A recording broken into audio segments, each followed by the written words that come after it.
And then finally, I don't want to make this video too long, we've got private label, which I call the graduate level of selling. Almost every guru out there promotes it as the easy way to riches, but it sounds that way on surface because let's look at it. The pros, you can build a brand of your own. You've got much higher profits potentially with your own product. You control the product and the design so you can make little modifications and tweak it. It's going to be harder to copy if you do it right. You don't just sell some generic product, which doesn't work anymore, by the way, guys.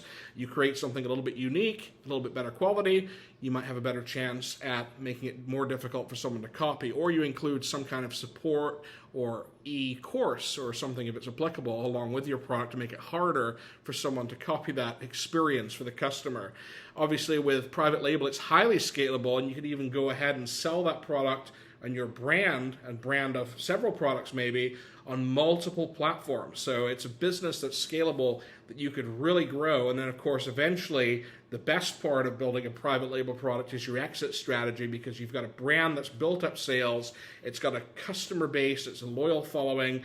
Now you can go to an investor and sell that business and make a windfall that could literally change your life. So those are true, what the gurus tell you, but what they don't tell you is it's also the most difficult with the highest rate of failure out of any model I've talked about so far.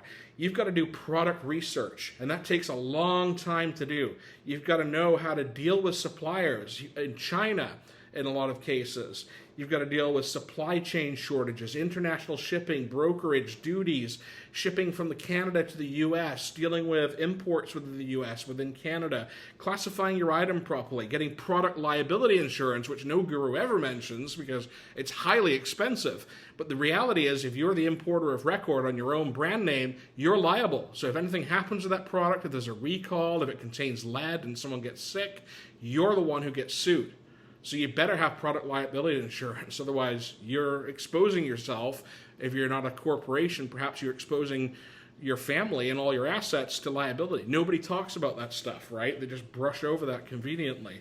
You also have to know about marketing. You have to do fantastic marketing. You have to be an expert at running PPC campaigns in Amazon, which are increasingly competitive, which means you also have to know, even if your product's great, which niche to choose so that the niche that you're in has the highest chance of allowing you to promote that product and occur on the page one search results in Amazon when a customer is searching to buy your product without competing against mega sellers where you're just going to run your ad costs through the roof. You also have to know how to get professional photographs taken that sell and work with photographers. So again, time and cost and sampling. Speaking of samples, you have to get several samples from multiple suppliers and be able to evaluate those and determine that the product they're going to ship you matches the samples they've sent you and that they haven't done a bait and switch on you. You have to deal with international payment to China and avoid getting ripped off. You have to deal with an agent on the ground in China who can go to the factory and inspect the goods for you, vet the factory, and make sure everything's kosher. You know, these are simple to do once you know how to do it and you have the relationships, but starting out, this is really difficult for someone who's never done this before. You also have to create your own listings and know how to optimize those listings so the right bullet points hit the keywords and the description that sell your product, and then write a really detailed description with images, maybe videos, maybe putting on the brand registry so that your product really pops and sells that story and differentiates from everybody else out there. This requires experience, time, testing, and most of all capital, because once you launch that product, you have to be able to promote that product and give away promotional coupons and discounts and get reviews and feedback. All time consuming, all takes a lot of money. If you invest a ton of money into a product that doesn't work out, your journey could be over before you've even had a chance, because now you're broke. You've spent all your money. I'd never recommend doing that, by the way. And also over and above that, nowadays as a new seller, Amazon give you restrictions as to how many items you can send in to FBA. So you could have a container load of products, but they could come back and say, oh, you can only send 20 units at a time in.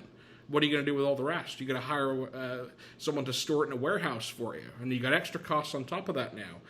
Product recalls, if that ever happens, you're responsible for making sure all the customers are informed. There's a lot of things to be involved with. So I don't want to discourage anyone from ever doing private label, and I certainly don't want to discredit those who have succeeded in a big way. Like anything in business, you're going to get the exceptions, but they're going to be the very few people.